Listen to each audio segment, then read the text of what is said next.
Passenger car segment में राज करने वाली मारुति सुजुकी क्या फेल हो जाएगी? भारत की सबसे बड़ी कार निर्माता कंपनी मारुति सुजुकी की सेल लगातार कुछ सालों से गिर रही है। कुछ एक्सपर्ट का मानना है ऐसा मार्केट की नई ईवी यानी इलेक्ट्रिक व्हीकल पॉलिसी की वजह से हो रहा है।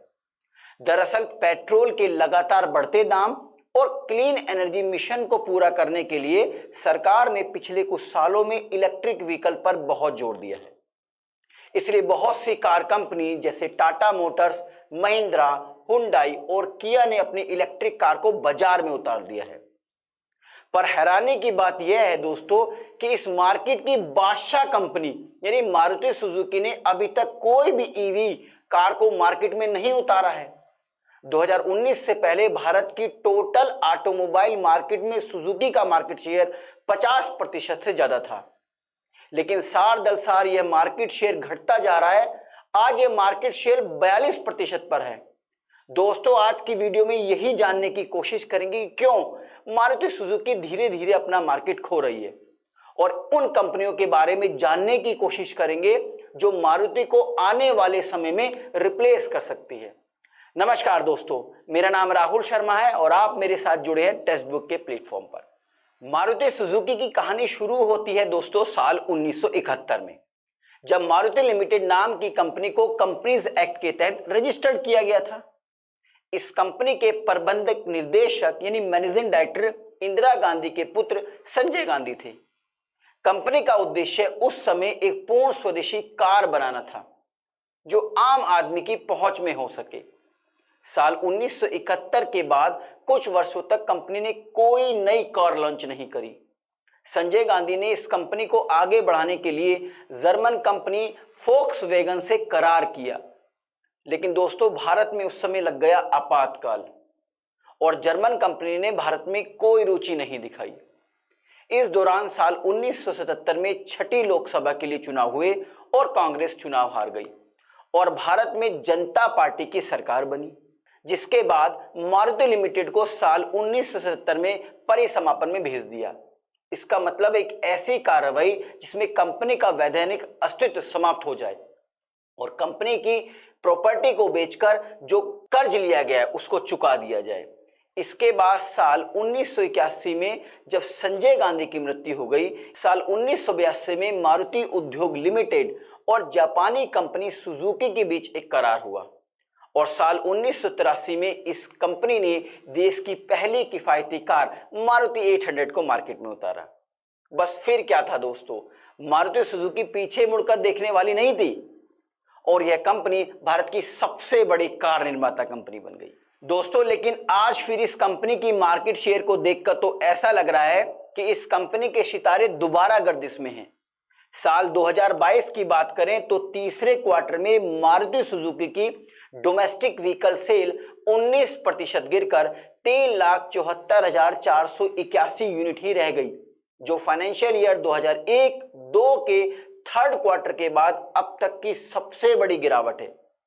इस गिरावट में कंपनी को तो लॉस हुआ ही, इसके साथ साथ इसके स्टॉक प्राइस भी गिरे।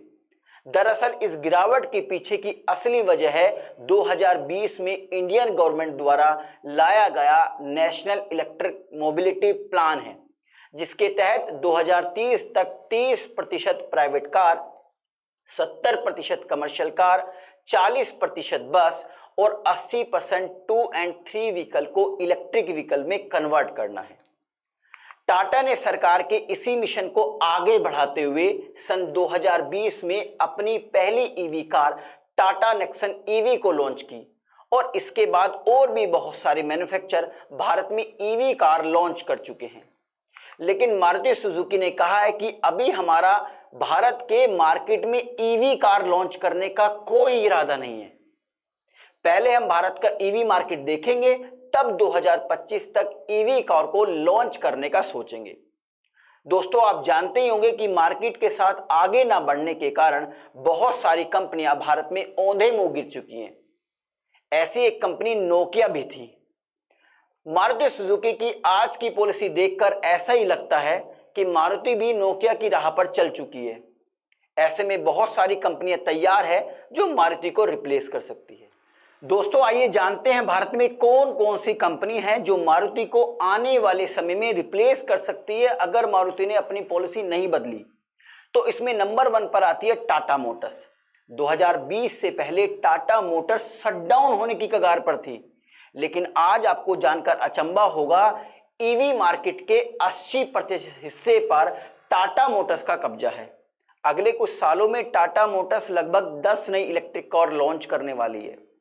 अपनी सब्सिडी कंपनी की मदद से टाटा मोटर्स जिन इलेक्ट्रिक कारों का निर्माण कर रही है उनका मार्केट प्राइस भी बाकी कंपनियों की तुलना में बहुत कम है, जिसकी वजह से टेस्ला की भी हालत खराब है भारत में आने पर। नंबर 2 की बात करें तो उस पर आता महिंद्रा। महिंद्रा अपनी एसयूवी कार के लिए जानी जाती है। जब महिंद्रा ने अपनी XUV 700 लॉन्च की थी तो मात्र 57 मिनट में 25,000 कार की बुकिंग हो गई थी। अब महिंद्रा भी ईवी कार XUV 400 लॉन्च कर रही है, जो अगले साल तक आपको भारतीय सड़कों पर दौड़ती हुई नजर आएगी। नंबर 3 और 4 पर किया और हुंडई है। अगर मारुति सुजुकी को भारत के मार्केट में बना रहना है तो उसे अपने आप को समय के अनुसार बदलना होगा, यानी कि उसको ईवी कार लेकर जल्द से जल्द आना पड़ेगा, नहीं तो वो समय नहीं होगा, मारुति इतिहास का हिस्सा बन जाएगी। आशा करता हूं ये वीडियो आपको पसंद आई होगी। अगर ये आपको ये वीडियो पसंद आई है तो इसके ज़्यादा से ज़्यादा लोगों तक शेयर कीजिए। दोस्तों जाने से पहले आपको एक इन्फॉर्मेशन और दे देता हूं रिगार्डिंग सुपर कोचिंग। अगर आप IAS के सीरियस कैंडिडेट हैं तो सुपर कोचिंग आपके लिए एक शानदार प्लेटफॉर्म है।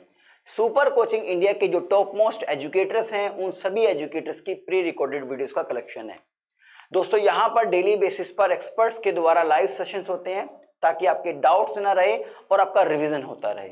इसके अलावा भी आपको बहुत सारी फैसिलिटीज प्रोवाइड की जाती है, जैसे मॉक टेस्ट की फैसिलिटी अवेलेबल है, स्टडी नोट्स प्रोवाइड किए जाते हैं आपको।